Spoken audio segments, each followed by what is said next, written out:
Okay, good morning guys. Ngayong alam mo na posibleng-posible talaga na kitain yung 6 digits per month.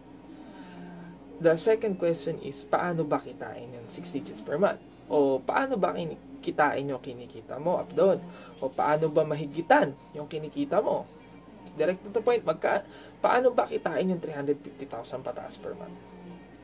So, simple lang naman po. Number 1, kailangan gawin mo yung ginagawa ko. So, ano po ba ginagawa ko? Kumakausap ako ng 10 tao pataas per day. Minsan umaabot ako ng 15, 20 katao per day. So, bakit kailangan kong kumausap ng ganung karaming tao per day? Sa Facebook, okay? Minsan naman sa labas. Pero karamihan talaga sa Facebook. Bakit kailangan ganun? Simple lang, para mataas yung percentage ng batting average ko. Kasi sa 10 taong kakausapin ko, isa lang ang pwedeng sumali. Diba? Pag 20 yung kinausap mo, posibleng dalawa lang yung sumali. So, may percentage din. Depende, yung percentage kasi niyan, yun yung normal talaga. Sa 10, kahit sa Facebook o kahit sa labas, sa 10, isa ang pwede talaga sumali. Minsan, sa 10, may mapapasali kang 2, 3, pero ang normal talaga sa 10, isa. So, kung gusto mo higitan yung kinikita namin o kinikita ko, kailangan mas masipag ka sa akin. Kung gusto mo kitain yung kinikita ko, kailangan kasing sipag mo ako. So, yun yung kailangan na gawin mo. Kailangan marami kang kinakausap. Padamihan talaga ng kinakausap to. Wala pong sikreto. Okay? Kasi kung may sikreto, kung merong magic word akong ginagawa, o meron akong magic, lahat ng yung magic niyon, ituturo ko na sa inyong lahat. Para lahat kayo, hindi na mahirapan, lahat kayo yumaman, kasi pag kayo yumaman, yayaman din ako. Tama po ba? Kasi wala naman po talaga magic. Meron po sipag. Yun po yung laman ng mga top earners is masipag lang talaga kaming kumausap ng tao. Kasi yung iba, gusto kumita ng malaki, pero ginagawa lang nila yung business pag nagustuhan nilang nila. Diba? Pag nagustuhan lang nilang kumausap, doon lang sila kumakausap ng mga tao. Diba? So, hindi ka kikita ng ganong kalaki kung hindi ka consistent sa ginagawa mo. Diba? So, dapat be consistent din. Diba? So, number 1, kailangan more than 10 nakataong kinakausap mo per day. Number 2, kailangan is skilled ka. Okay? Paano skilled? Dapat marunong ka mag-OPP. Number 1 po yun. Kailangan alam mo kung paano mag-present. Meron kang picture, dapat prepared ka. Napakasimple lang naman po mag-OPP.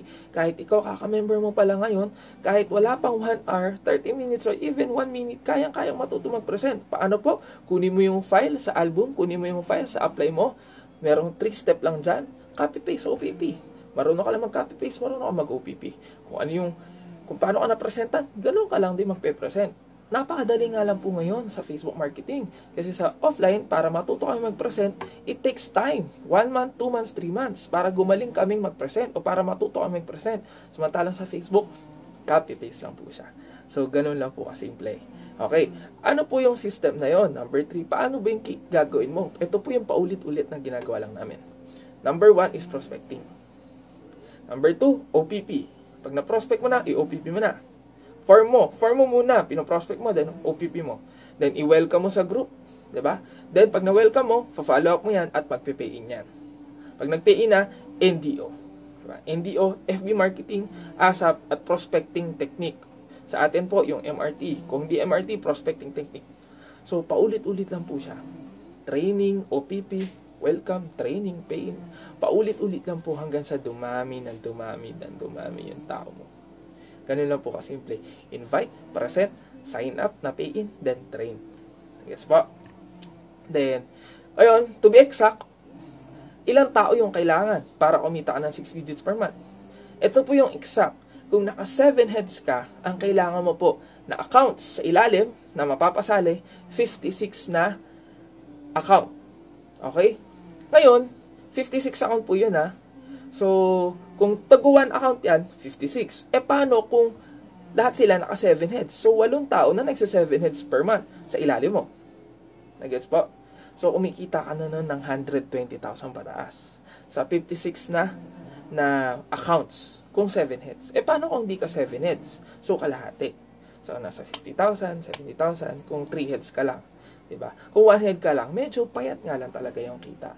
Kaya the best po talaga kung naka 7 heads. So ulitin ko, kung gusto mo na exact na 120,000 pataas per month, kailangan ng pumapasok sa account mo is 56 na accounts. Hindi po to tao, accounts. Ibig sabihin, tao siya, tago 1 head or tago 1 account.